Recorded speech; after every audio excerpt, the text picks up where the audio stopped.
태초의 시작 창세기 이야기. 아주 오래전 세상은 아무것도 없는 혼돈과 어둠 속에 있었어요. 그때 하나님이 말씀하셨죠. 빛이 있으라. 그러자 어둠 속에서 빛이 나타났어요. 하나님은 6날 동안 세상을 창조하셨어요. 하늘과 땅을 나누시고 바다와 강을 만드시고 해와 달과 별들을 걸어 놓으셨어요. 초록빛 숲이 자라고 들판에는 풀과 꽃이 피어나며 바다와 하늘과 땅에는 각종 동물들이 뛰어놀았어요. 그리고 마지막으로 하나님은 자신의 형상대로 사람을 창조하셨어요. 그 사람의 이름은 아담, 그리고 그의 아내는 하와였어요. 하나님은 그들을 아름다운 에덴 동산에 두시고 모든 것을 다스리게 하셨어요. 그러나 동산 한가운데 선악을 알게 하는 나무가 있었고 하나님은 그 열매를 먹지 말라고 하셨어요. 하지만 어느 날 교활한 뱀사탄이 하와를 유혹했어요.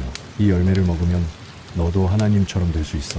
하와는 그 말을 믿고 선악과를 따 먹었어요. 아담도 함께 먹었죠. 그 순간 그들의 눈이 밝아지며 자신들이 벌거벗었다는 것을 알게 되었어요. 부끄러움을 느낀 아담과 하와는 나무숲으로 몸을 가리고 하나님을 피해 숨었어요. 하지만 하나님은 모든 것을 알고 계셨어요. 그들을 부르시고 죄를 지은 대가로 에덴 동산에서 내쫓으셨어요. 그때부터 고통과 노동이 인간의 삶 속에 들어왔고 죄는 세상에 퍼지기 시작했어요. 가인과 아벨, 노아의 홍수, 바벨탑을 거쳐 하나님은 한 사람을 선택하셨어요. 그의 이름은 아브라함. 너를 통해 큰 민족을 이루고 너의 후손에게 이 땅을 주겠다. 아브라함은 하나님의 말씀을 믿고 고향을 떠나 가나안 땅으로 갔어요.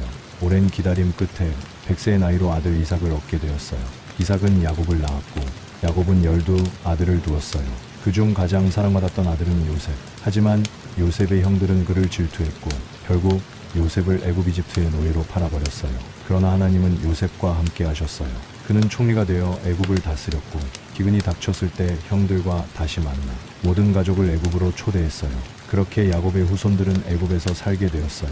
그곳에서 이스라엘 민족은 점점 많아지고 강해졌어요.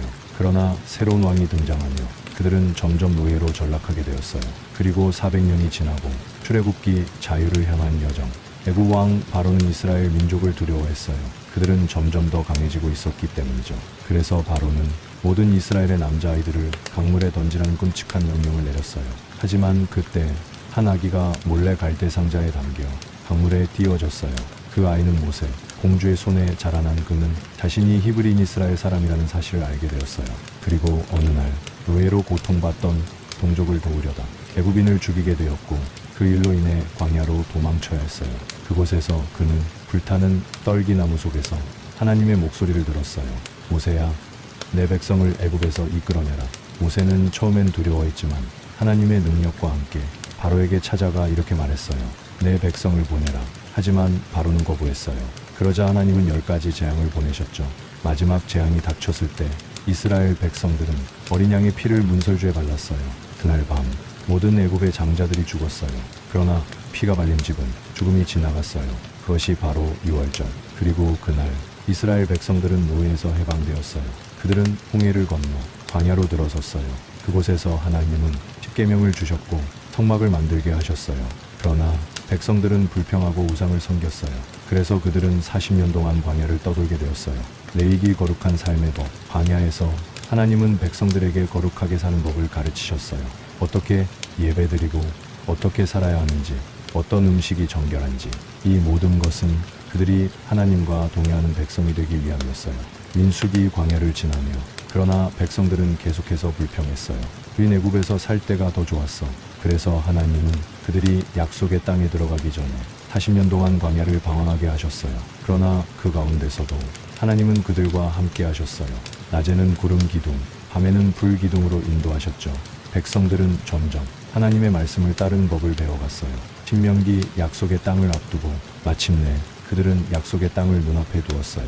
하지만 모세는 그 땅에 들어가지 못할 것을 알았어요. 그래서 그는 마지막으로 백성들에게 하나님의 말씀을 다시 전했어요. 너희는 하나님을 사랑하고 그분의 계명을 지키라.